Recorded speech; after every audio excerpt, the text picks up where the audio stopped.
Hello, everyone. This is Mr. Rust, and I'm offering you today a presentation on World War II and Japanese internment. We'll begin by looking at the context for the Japanese-American incarceration using a PowerPoint slide presentation provided by Stanford University's Reading Like a Historian project.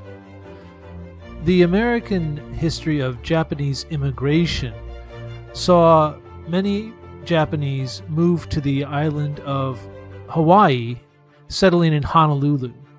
But there were many Japanese Americans who settled on the west coast of the United States in cities like Seattle, San Francisco, and Los Angeles.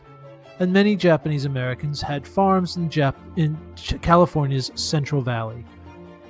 When the nation of Japan attacked Pearl Harbor on December 7, 1941, the United States was plunged into World War II, and reaction against Japanese Americans was hostile and suspicious.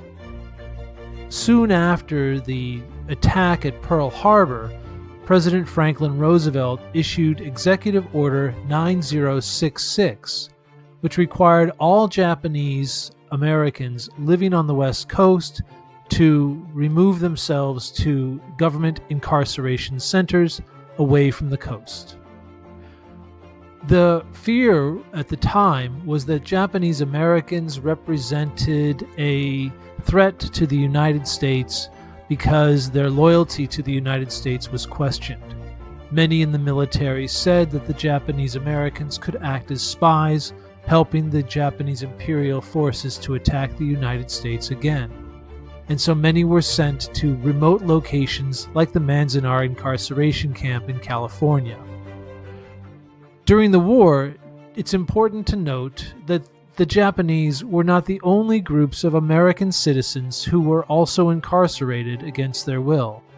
Italian immigrants were also incarcerated by the American government, as the United States was also at war with the nation of Italy.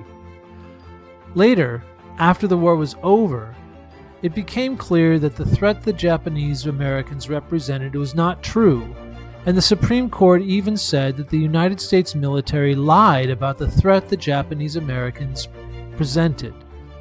President Ronald Reagan, George Herbert Walker Bush, Bill Clinton, and other American presidents have all apologized for the incarceration of Japanese Americans.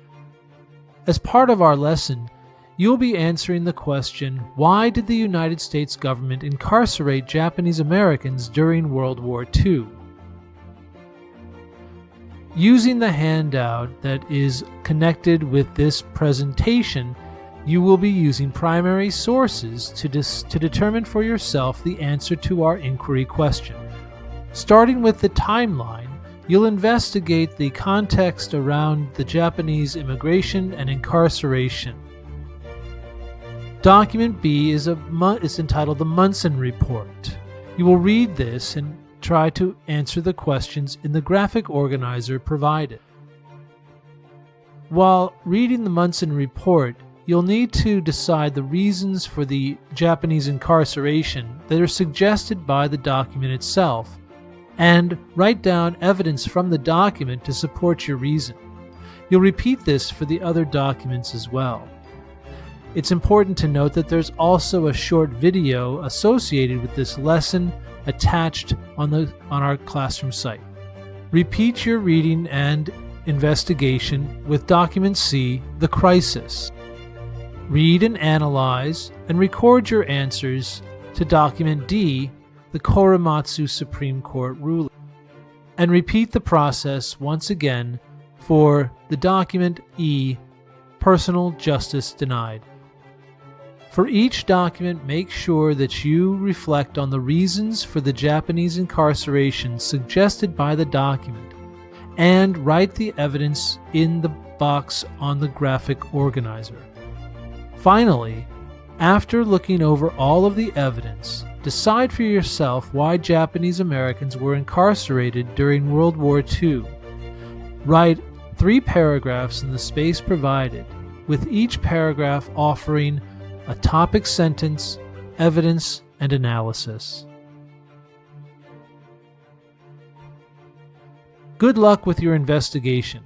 I look forward to reading your answers. If you have any questions or need any help, please feel free to reach out to me either on the Google Classroom site, sending me an email, or we can arrange a short video conference.